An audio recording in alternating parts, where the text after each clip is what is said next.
de hoje, iremos ver conceitos básicos de genética, o que é o gene, DNA e cromossomos.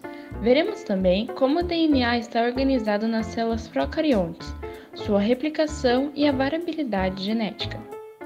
A genética é a ciência da hereditariedade, onde se inclui também o estudo da forma como se transmitem características expressas de geração para geração através do gene. Os genes são segmentos de DNA em determinada posição no cromossomo, que codificam os produtos funcionais da célula, ou seja, codificam as informações que a célula necessita para crescer e realizar funções. O DNA é a molécula que armazena informações genéticas. Ela é formada por blocos de nucleotídeos. Cada nucleotídeo é formado por um grupo fosfato, um açúcar, ligado a uma base nitrogenada. As bases nitrogenadas são adenina, timina, guanina e citosina. Os nucleotídeos se ligam formando uma cadeia polinucleotídica, com as bases voltadas para dentro.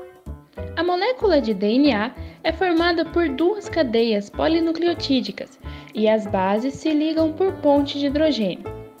As bases vão sempre se ligar de forma específica. A adenina se liga com a timina e citosina com a guanina. O DNA vai se contorcer formando uma fita dupla hélice, por causa da polaridade das duas fitas polinucleotídicas. Esse DNA formado ficará armazenado e organizado nos cromossomos presentes dentro do núcleo da célula. Mas como vocês já sabem, as células procariontes não apresentam núcleo. Então, onde ficam os cromossomos das bactérias? Os cromossomos não. O cromossomo. Isso mesmo, as bactérias apresentam somente um cromossomo. Ele é circular e constituído por uma única molécula de DNA associada com proteínas. Esse cromossomo fica fixado na membrana plasmática da bactéria. Nas bactérias existem também os plasmídeos. Eles são moléculas de DNA de fita dupla menores que o cromossomo e podem se replicar independentemente. Para as bactérias repassarem a sua informação genética de geração para geração, uma molécula de DNA parental de fita dupla dá origem a duas moléculas filhas de DNA. Esse processo recebe o nome de replicação semiconservativa. Primeiro, as enzimas DNA-girase desenrolam o DNA-mãe, enquanto duas novas fitas de DNA crescem em direções opostas. O RNA primer inicia a formação das fitas complementares nas fitas novas. Então, o DNA polimerase irá retirar o primer de RNA e substituí-lo por DNA. E o DNA ligase ligará os fragmentos de DNA recém-sintetizados, formando então duas fitas de DNA filhas. A informação genética é usada também para a produção de proteínas que a célula necessita. Essa informação é transferida através do processo de transcrição e tradução.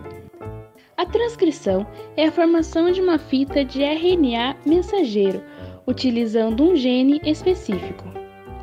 A timina é substituída por uracila quando se trata do mRNA, ou seja, se no gene tiver uma sequência de adenina, citosina, timina e guanina, na fita de mRNA será uracila, guanina, adenina e citosina. O RNA mensageiro está dividido em códons, grupos de 3 nucleotídeos. Tradução será o transporte das informações presentes nesses códons aos ribossomos, para que haja a síntese de proteína. Vamos ver agora o resumo da aula de hoje. Nós vimos que a informação genética de uma célula é representada pela sequência de nucleotídeos do DNA e é corretamente transmitida de geração a geração durante a replicação semiconservativa. Vimos também que a genética é a ciência da hereditariedade. Os genes são segmentos de DNA em determinada posição no cromossomo. E o DNA é uma molécula que é formada por blocos de nucleotídeos.